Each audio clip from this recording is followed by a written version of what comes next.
What is going on, you guys? Alex chasing back here with a brand new video. Hopefully having a great day, afternoon, or night, wherever you guys are in this world. And Luka Doncic did it again.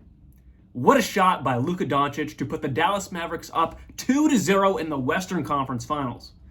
I'd be lying if I said, yeah, I really thought it was going to be 2-0 going back to Dallas.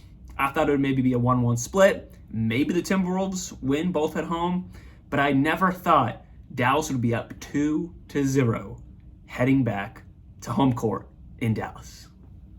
Shout out Luka Doncic. Really, shout out Luka, shout out Kyrie, shout out Lively, and Daniel Gafford, because they feasted and did whatever they wanted to last night, exposing the Minnesota Timberwolves defense. Because last night, it wasn't amazing, especially Rudy Gobert. I kind of just want to have a free conversation today. No real rhyme or reason to what I'm talking about. I just want to talk about last night's game and have some fun talking basketball. So I guess we'll just start off with my observations of Dallas versus Rudy Gobert. And they exposed him. The Depoy, Defensive Player of the Year this season, last night got low-key exposed in the paint. Derek Lively and Daniel Gafford did whatever they wanted to do inside. Kyrie would just blow right by Rudy Gobert, get to the basket. He did that in game one. He did it again last night. Of course, Luka Doncic, around the paint area, the little step backs, he nailed a bunch of those. It was a fantastic game from those four guys. But let's just jump back to the centers there in the Twin Towers of Derek Lively and Daniel Gafford. Coming into this series in my preview video, I was like, I'm very interested to see how these two guys who have dominated the Clippers in round one, dominated the Thunder in round two, come into a real test against a real defensive-minded team in the Timberwolves. I was like, is Rudy Gobert, Cat, and Naz Reid, Jaden McDaniels, can they slow down the lob threats of Lively and Gafford? And last night, absolutely not. Derek Lively had 14 points, 6 for 6 from the field. Daniel Gafford, 16 points, 8 for 10 from the field. And of course, those were all inside at the rim. Awesome job. Kyrie Irving and Luka Doncic attract so much attention that they make Rudy Gobert come off a big man and just leaves them wide open in the paint. And even with that, Rudy Gobert didn't really seem to guard them that well either. And then, of course, to close out the game, I'll put up the picture here. Jaden McDaniels gets switched off of Luka Doncic. Lively sets a screen. It puts Rudy Gobert onto Luka. I'll put up the picture. I put it also in the, I forget what it's called, like my YouTube thing where I can talk to you guys. I'm forgetting the name, but I put the picture up there as well. McDaniels is like, he knew getting switched off of Luka, game was over. That was a routine shot for Luka Doncic. He practices those in the gym. I swear, this guy is better with a hand in his face than not. I mean, a hand wasn't really in his face because he really flicked Rudy Gobert off of him with a few of those step back. Routine shot for Luka Doncic, of course, splashing that, leaving only a couple seconds on the board, which brings me to this. Anthony Edwards. Naz Reid. I know Naz Reid was what did he have last night? 7 threes. He shot 9 of them, 23 points. A fantastic game from Naz Reid, one of the best three-point shooting centers in the league, 6th man of the year. But that's your shot, Ant. That's your shot. He kind of barely attacked downhill, getting to around the top of the three-point line, and then just dumped it off. Who cut over to him? I have it up here. Who cut over to him? Oh, yeah, Derek Jones Jr. cut over to him. PJ Washington was originally on Ant. But still, you could have kind of got to a couple more steps inside, take a midi two. I know Naz Reid was the hot hand, 7 for 9 from 3, shot the ball amazing all night, hit some really tough threes a guard would make. He looked amazing.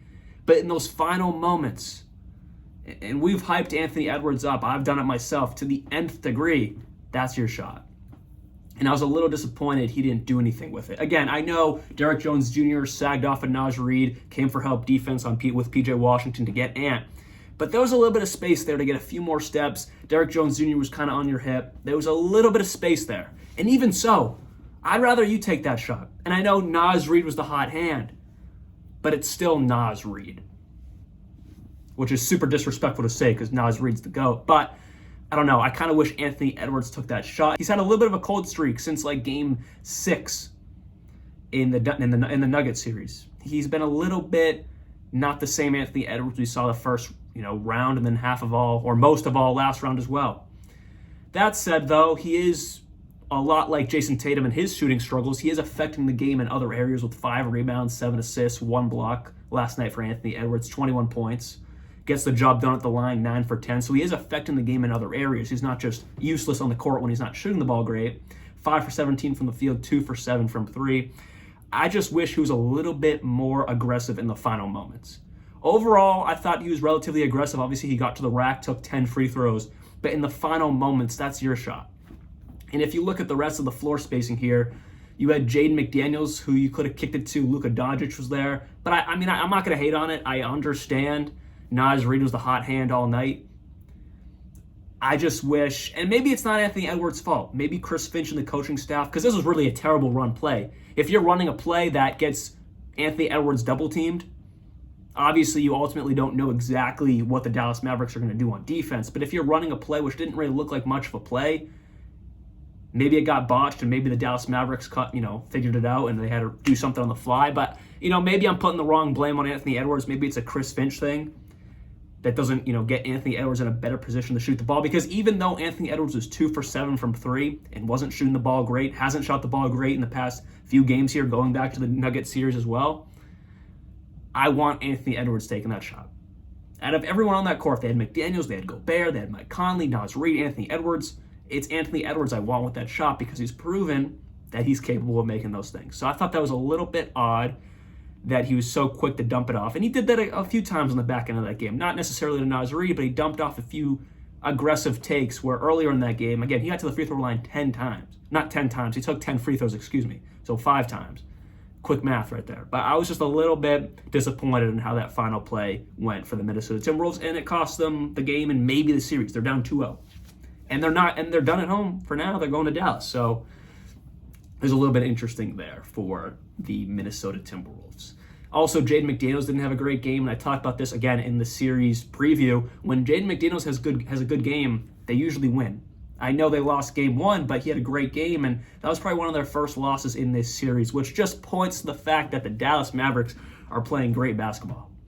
Because if you're going back to game 1, if you're winning a game where Jaden McDaniels, the Minnesota Timberwolves X Factor, has a great game and you win, it's going to be a tough series for the Timberwolves to come back into. But let's just go back. I know I'm kind of bouncing around a little bit. I just kind of wanted to talk about the game and my observations. But let's go back to the Dallas Mavericks. This is a team that all year was about an average to slightly above average defense. But in these playoffs, they have been fantastic, competing with one of the best, if not the best, defenses in the league. So that's amazing to see, especially looking ahead to if they make it to the finals, they get 2 more wins.